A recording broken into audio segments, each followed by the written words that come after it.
Izay indrindra no idirantsika eo anatin'ny tontolon'ny fampianarana ary efa maro ireo mpianatra izay hiatrika ny fanadinam-panjakana no manomboka miomana ao anatin'ny fiatrehana izay amin'izao fotoana izao. Ao ireo misafidy ny anaraka fiofanana manokana moa ivelan'ny fampianarana fototra izay efa arahin'izy ireo. Rotsirakotiny iray no amin'ny sariny Mamitsira Samuely.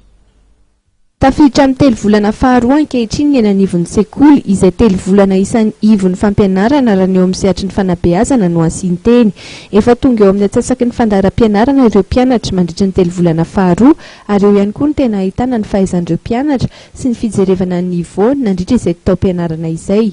Ireo mpianatra amin'ny kilasy hiatrika ny fanadinam-panjakana moa amin'izao fotoana izao ny tena ampirisian'ireo mpampianatra indrindra hifantoka amin'ny fianarana, koa misy arak'izany ny toeram-pampianarana izay manome kory manokana ho an'ireo mpianatra hiatrika fanadinam-panjakana.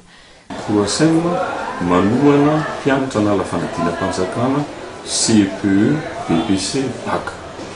Raha ny fidiran'ny taom-pianarana moa dia tany oktobra, fa raha ny kory indray nisy niditra oktobra, nisy niditra janvier, nisy niditra février. Fa ny tsara maria aloha voalohany amin'ireo fanadinam-panjakana ireo dia anatin'ny fampitanana inscription amin'izao fotoana izao.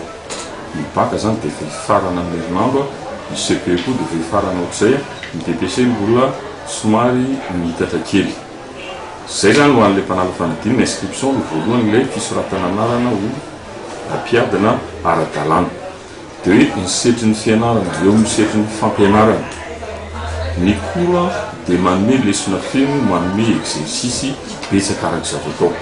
Zany hoe raha manaraka tsara ilay fampianarana zany mpianatra dia ampietreny fanadinana ny zavatra roso atao mikory.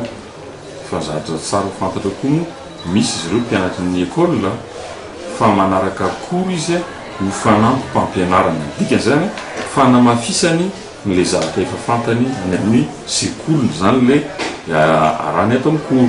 Ny tamin'ity taona ity dia nilaza ireo mpampianatra izay mpanome kory ireo ankizy hiatrika ny fanadinam-panjakana fa somary niena isan'ireo mpianatra miomana amin'ny fanadinana baccalauréat no manao kory.